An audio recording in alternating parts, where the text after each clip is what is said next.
खबरें शामिल करें शोबिस की दुनिया से। गुलकार अली जफर और मीशा शफी के दरमियान तवील अरसे से जारी कानूनी तनाज़ा एक बार फिर नए मरहले में दाखिल हो गया, जहां मीशा शफी ने सेशन कोर्ट के फैसले के खिलाफ लाहौर हाई कोर्ट से रजू कर लिया। लाहौर हाई कोर्ट में मीशा शफी की जानिब से एडवोकेट साकिब जिलानी ने अपील दायर की, जिसमें सेशन अदालत के इस फैसले को चैलेंज किया गया, जिसके तहत अली जफर के हक में फैसला देते हुए मीशा शफी को 50 लाख रुपए हर्जाना अदा करने का हुक्म दिया गया था। अपील में मौकफ अख्तियार किया गया था कि ट्रायल कोर्ट ने हकायक का दुरुस्त अंदाज में जायजा नहीं लिया। मीशा शफी की जानिब से कहा गया कि अगर वो अपने इल्जामात मुकम्मल तौर पर साबित नहीं कर सकी तो अली जफर भी खुद पर लगाए गए इल्जामात की मुकम्मल नफी साबित नहीं कर सके।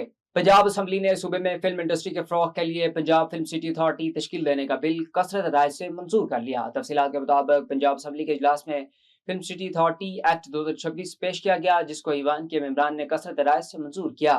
पंजाब फिल्म सिटी अथॉरिटी से फिल्म साजी, ड्रामा, डॉक्यूमेंट्री की सरपरस्ती की जाएगी, जबकि अथॉरिटी के अखराजात हुकूमत पंजाब अदा करेगी, जबकि फिल्म इंडस्ट्री को फरोग देने के लिए भी फंड दिया जाएगा।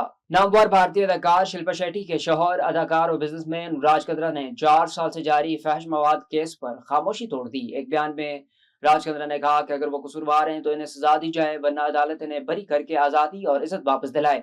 4 साल से निचली अदालत में केस चल रहा है। उन्होंने कहा कि आज हमारे वकील ने दलाइल मुकम्मल कर लिए, मीडिया ट्रायल्स ने मेरी इज्जत छीन ली है, इंसाफ में ताखीर, इंसाफ से इनकार है।